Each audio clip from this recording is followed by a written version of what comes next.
We apologize for the technical mix-up there with the audio, and now we continue with the news update. The Nigerian Customs Service has uncovered a large cache of pump-action rifles concealed in a 40-feet container in Lagos. The rifles, which were more than 650 in number, were packed in 49 boxes and concealed with steel doors.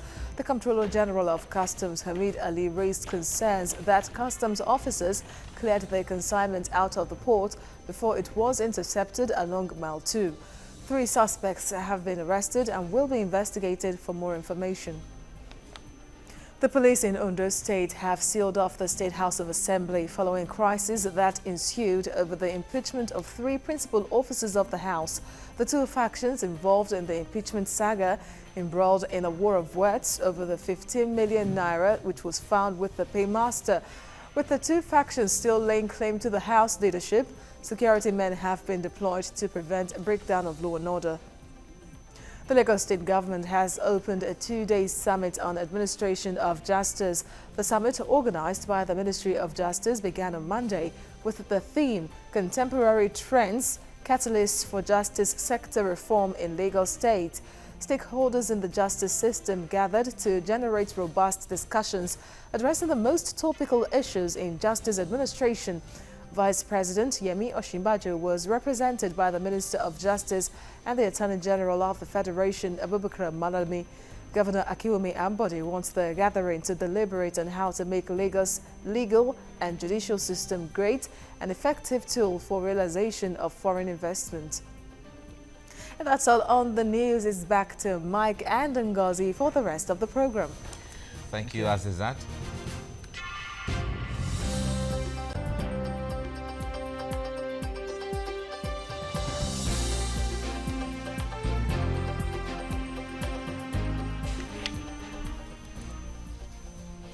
All right, let's get on with our second big story. Polytechnic lecturers in Nigeria say the ongoing warning strike is to press home their demands for improved living and learning conditions. And TVC News correspondent Sharon Ijason monitored the level of compliance at the Yaba College of Technology in Lagos. Her report. Solidarity forever, for the union makes us strong. Members of the Academic Staff Union of Polytechnic's Yaba College of Technology chapter are not happy with the federal government. Their anger stems from the fact that the government is yet to implement the needs assessment report, which was signed in July 2014. According to the chairman of Yaba Tech chapter of Asup, there is an urgent need for the government to ingest funds into polytechnics and colleges of education. The act that established polytechnics is obsolete, that we are saying we need to review it to make it meet the modern day demand of administration of polytechnics. And this we have been agitating over for more than years. So we are calling government, the executive government should use their own fiat on the legislators to pass this act in good time. We did the need assessment program was done in the polytechnic sector, was also done in the university sector. They have started releasing funds for the university but left the polytechnic unattended. These are critical issues that needed urgent intervention. Former Executive Secretary of the Academic Staff Union of Polytechnics, Amechina Ifeanyi, in an exclusive interview with TVC News, explained that in line with the federal government's initiative to increase manpower and skills, there is the need to revamp the polytechnics and colleges of education. It is precisely because the polytechnic system and the colleges of technology have been neglected that we are partly the reason why we are in this recession. We know the prices of oil had fallen. We also know that there are a lot of other challenges the government is facing in terms of funding. But when you are in a recession, like we are in now in the country, that's when you need skilled manpower. And our training and our curriculum is psychomotor centered, skill intensive. So it's only people from this sector that will make the power sector work. At the Congress, it was revealed that lecturers in polytechnics in Edo, Bayelsa and Abia State have been owed salaries. Sharon Ijason, TVC News, Lagos. Right, we're joined now by the General Secretary of the Academic Staff Union of Polytechnics, Anderson Ezibe. Good morning, and thanks for joining us on the show. Good morning. All right, this warning strike may not have the support of all Asup members. Kaduna Polytechnic says it was not informed. There was no letter from the central body of the Asup. So what does that indicate for us? Well, that is not a problem at all. The truth of the matter is that there is no recognized Asup leadership in Kaduna Polytechnic as of today. You know, Academic Staff Union of Polytechnics is a national union with a common constitution.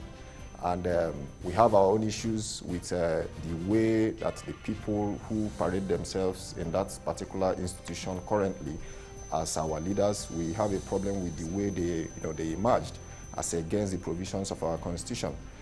So they cannot opt out of what they are not part of.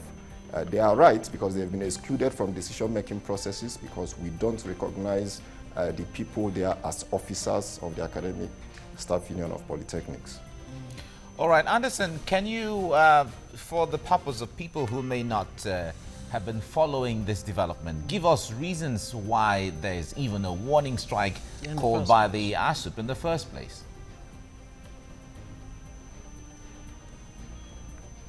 Well, yes, I'll be as brief as possible, but I want to state, for the purposes of emphasis, that the issues predating this strike started as far back as January. In fact, the first letter with respect to the issues was written on the 16th of January 2016, when we started noticing the issue of shortfalls in personnel allocations to all federal polytechnics, withdrawal of all approved allowances, which are components of our agreement signed with the federal government in 2009, increasing cases of intimidation, victimization of our union officers in some polytechnics, notably Federal Polytechnic Oko in Anambra State, Federal Polytechnic Mubi in Adamawa State, Delta State Polytechnic Ogwashuku in Delta State, Akwa Ibom State Polytechnic Ikorosoro, and Adamawa State Polytechnic Yola.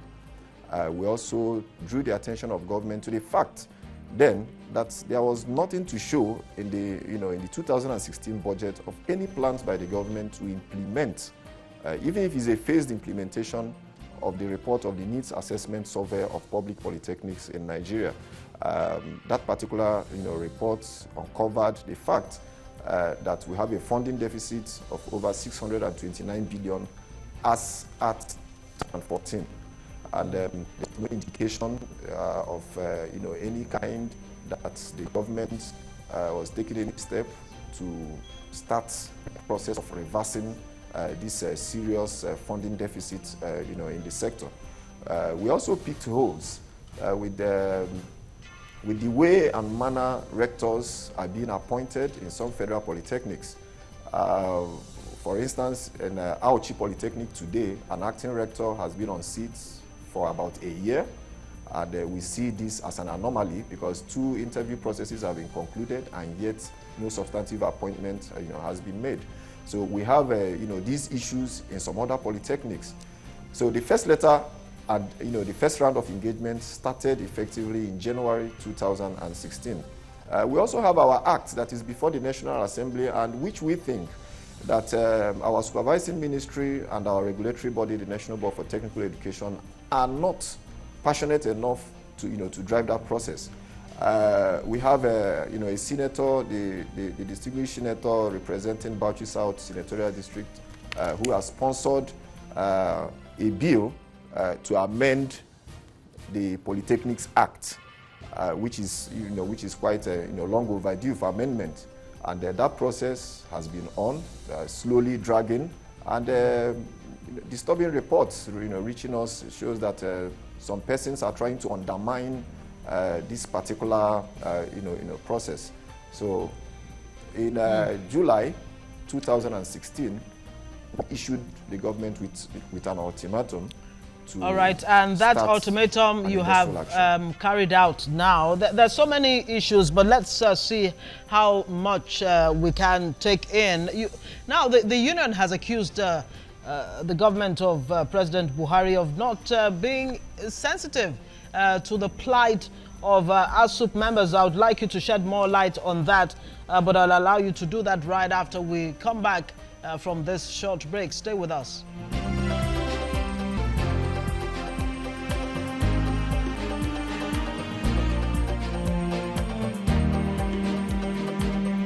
Right, you're welcome back. You're watching TVC Breakfast, and we have in our Abuja studio Anderson Ezebe. He is the General Secretary, Union of, Academic Staff Union of Polytechnics in Nigeria, and that's Asup. Well, the question I asked you before we went on this break, you have alleged that President Buhari is not sensitive to the plight of Asup members, and you have talked about victimization. Shed more light on this for us.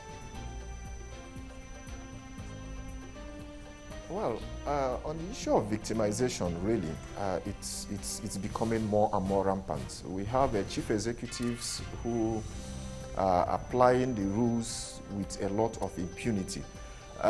Recently, also in Osun State Polytechnic, our chairman there, his appointment was terminated. The secretary of that particular chapter was also suspended.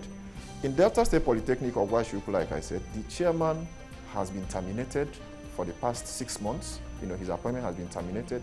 In Federal Polytechnic, Oku, our chairman and our publicity secretary there, they've been on suspension for the past 7 months. Now, the truth of the matter is that in an academic environment, we expect reasonable voices of dissent to thrive. That is actually what makes academic environment tick. Dissenting voices, conflicting ideas, and there has to be that latitude, there has to be that space, given to trade union officers to express themselves and, contribute their quota to the growth and development, of their respective institutions. Currently, in the Nigerian, polytechnic space, that cannot be said to be the case in a lot of polytechnics, and we think that that particular, issue, has to be tackled frontally. So that the polytechnics can grow. On the issue of our relationship with the federal government, it is very clear that if our government is interested in diversification of the economy of the nation, that's the first place to start is skills development. And that is the niche of the Nigerian technical education subsector. And this particular subsector is not receiving the desired attention. It may interest you to know that visitation panel reports, from Nigerian Public Polytechnic since 2011 have not been released. These are exercises carried out by governments of Nigeria. Taxpayers' monies were spent, and till date, this is 2017, the report of this activity has not been released. All right, Anderson, let me Anderson, let me come to you on this. Some of the demands of your union, especially the one that concern money, has been on for several years now, and so many people have said that you're going on strike at this time, knowing that the Nigerian economy, this is the critical time for the government and even the people of Nigeria now, amounts to some level of insensitivity. What would you say to that? Well, it cannot be insensitive. You cannot be talking about insensitivity when a worker works and does not get his wages. You cannot be talking about insensitivity when, for instance, in Abia State Polytechnic, Aba, our members are owed for 7 months. You cannot be talking about insensitivity when in a place like Bayelsa State, our members there are owed for 6 months. You cannot be saying it is insensitive when, when in different states, in Edo State, our people, in the Polytechnic there are owed for 6 months. So if workers in these areas demand for their pay, you cannot say that having discharged, their duties as required by law, that they are not entitled to their pay. Now, if you're talking about the needs assessment survey, I can tell you that it is not all about funding for now. We have not seen any form of seriousness on the government. There is no phased plan. There is no white paper report, on this. And we think that this is not being fair at all. At a time that the economy of this country was booming, these issues were there. They were not addressed. So talking about it now, we are not flogging a dead horse, at all. So we think that government should bring the sector together, sit down, look at these issues, dispassionately, and take on the issues that can be handled now and bring out a program of action with respect to those that cannot be handled now. That is the way to go. All right, so now that you're, Anderson, if I may comment at this point, now that you're going on this 1 week warning strike, as you have called it, what do you hope to achieve? And then, of course, you're talking about the plight of, or the conditions of learning at the polytechnics and all of that. Don't you think this strike and many others may just jeopardize the same education sector that you want to save? No. To the contrary. To the contrary, please. I can tell you that every reasonable, gain that we have seen in the education sector, whether it is polytechnics or universities or colleges of education, or even the basic education sector, has been as a result of the struggles of the trade unions involved in this sector. And so what we are doing is to draw the attention of both the government and the Nigerian public to these issues. Because, like I said earlier, we have been talking about these things since January 2016. We have not been receiving the desired attention. So this 1 week warning strike is, we are actually left with no choice, than to express ourselves in this way. And of course, that it is a very legitimate way, for trade unions to express themselves. So we're actually working to save the sector, not to destroy the sector. All right, let's create a mind scenario in here. At the end of the 1 week warning strike, if the demands are not met, what next for the union? Well, it depends on the reactions of the proprietors of this institution, that is the government at the different levels, the federal and the states, governments. We are going to reconvene our National Executive Council, which is the organ that is responsible for decisions of this nature, and brief them, with respect to the different levels of engagements we've had within the period. And then the next line of action is for them to take. But be assured that it is going to be an action that is within the confines of the law. Do you expect government to meet some of these demands that you have made within the next 1 week? Or what exactly is it? Now, you talked about the needs assessment report of 2014, which says polytechnics and colleges of education need about 600 billion naira to make the education sector, that particular sector, function optimally. Does that figure remain the same in spite of the recession and, of course, inflation that's affected the naira? Well, point of correction, please. The 629 billion is actually only for the polytechnic subsector. I don't have the mandate to speak, and I don't have the figures of the colleges of education. Like our letter also conveyed to the government, that this figure was as at 2014. That we have not even put into consideration the inflationary trend, in the country. So what it means is that the longer we wait, and if things continue the way they are, then certainly the figures will continue to skyrocket.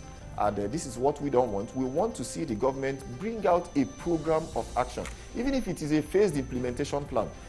These institutions are in their need of injection of funds. Our students are studying in very terrible conditions. Our lecturers, our colleagues are working in very terrible conditions. The laboratories are almost non-functional. The studios are just not there. The workshops are empty. And we're actually saying that if this country desires its much touted diversification program, then the way to go is skills acquisition for Nigerian students and youths. All right. From one of the demands that we read about was the issue of the commission for polytechnics. Tell us about what impact will the polytechnics having their own commission, more impact will they have in the demands and the process? Yes. If you look at the tertiary sector in Nigeria's education landscape, it is only the polytechnics that don't have a commission that is dedicated to its regulation. The universities have the National Universities Commission. The Colleges of Education have the Nigerian Commission for Colleges of Education, the NCCE. Now, where we find ourselves in the National Board for Technical Education, the National Board for Technical Education is actually overseeing more than 576 institutions, and polytechnics are part of this. And this accounts for the way that these polytechnics are currently being regulated. We think that it is omnibus, that it is not homogeneous, that the MBTE cannot do an effective job, of proper regulation of the activities of Nigerian polytechnics with such a large number of other vocational institutions, attached to them. The Nigerian Universities Commission is overseeing just a little more than 100 institutions. Same with the National Commission for Colleges of Education, and the impacts, they are all there for, for everyone to see. But in the Nigerian polytechnic landscape, like I said, 576 institutions, that is too much, and of course, that will be tasking on the capacity even of the National Board for Technical Education to handle. And recall that the issue of the National Commission for Polytechnics started, far back in 2004, when there was an attempt to repeal, the current, MBTA Act, and have a new bill that will, bring to birth the National Polytechnics Commission. That particular bill or that particular effort died with that assembly. Since 2004 till date, there has not been any other attempt to attend to this issue. And I know that every well-meaning Nigerian should buy into this. Even the basic education people, they have their own commission. Nomadic education, they have their own commission. All right, before we'll let you go. Why can't the polytechnic subsector have his own commission? Okay, well, good question. Hope government is listening to that one now. Before we let you go, talk to us about this non-removal of entry dichotomy between HND and degree. What exactly do you expect from government? Well, yes, this has been, at the heart of our demands, even in the 2013-2014 engagement with the government. We were told to wait for the meeting of the National Council on Establishment, which is the body statutorily responsible for such, issues. In July 2016, in Minna, the capital of Niger State, the National Council on Establishment met, and we had our people there, and we have it on good authority that a resolution was passed to remove the first phase of the dichotomy, and that is the one we call the entry point dichotomy. That is to say that higher national diplomates and the bachelor's degree holder should enter the public service at the same entry level.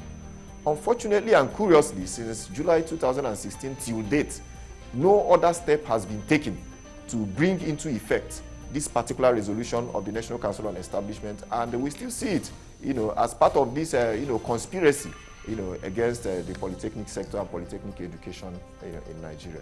Is it right. a conspiracy? Well, that's what he called it. Yeah. It's an opinion.